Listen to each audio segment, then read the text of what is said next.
what you imagine in your mind can never truly be created in the real world.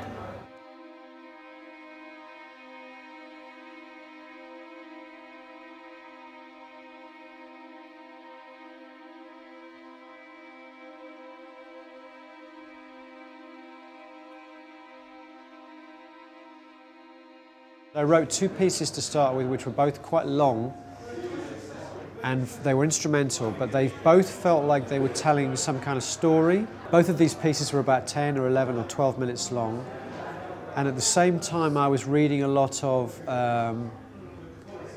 classical supernatural fiction, by which I mean stories from the late 19th century, early 20th century.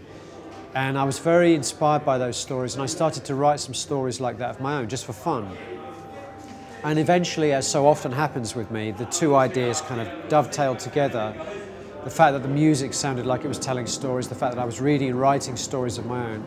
So I decided to base the album on this idea of a group of short supernatural stories.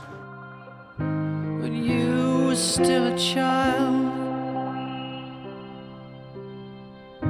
but I lead you now.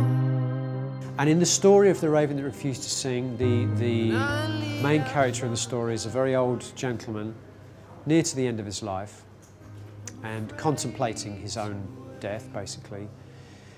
And he's also someone that when he was very young had a very close relationship with his older sister, who died when he was very young. And since his older sister died when they were like 10 years old or whatever, he's been unable to form any real emotional connection with any other human being. So he's led a very solitary, very lonely life, and he's basically now getting ready to die. And a raven starts to visit his garden. And for him, the raven becomes somehow the manifestation of, or the reincarnation of his dead sister. One of the things about his sister was that when he was very young and he was afraid or frightened about something, his sister would sing to him to make him feel better, to calm him down. So in his own ignorance and his own delusion, he believes that if he can make the raven sing, if he can capture the raven and teach it to sing, it will somehow be proof to him that the raven is his sister returned to him to take him to the next life. The story is not about the supernatural element at all.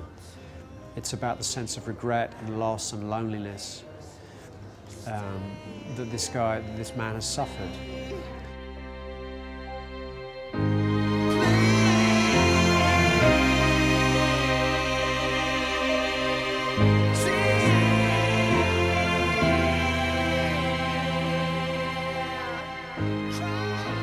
I think when you're young, you never ever imagine a time when your parents will not be there. And when you finally lose one of your parents, as I did 2 years ago, it was very shocking, and it did make me think more about what I wanted to do with my life, the rest of my life. You know, and I'm realistically, I'm more than halfway through my life now, you know, so I'm in the second half of my life.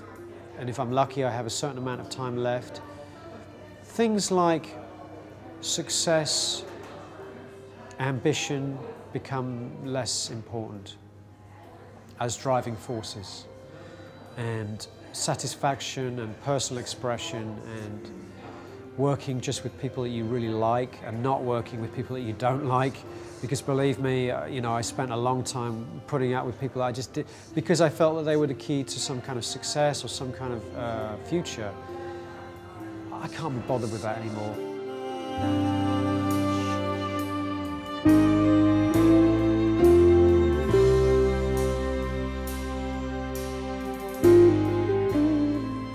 So for me now, I think I've reached a point where I like the idea of being more of a musical director. Someone who has like a trusted, reliable group of musicians who can interpret what I want to achieve, and I don't have to like explain myself too much because we have this history and we have this connection.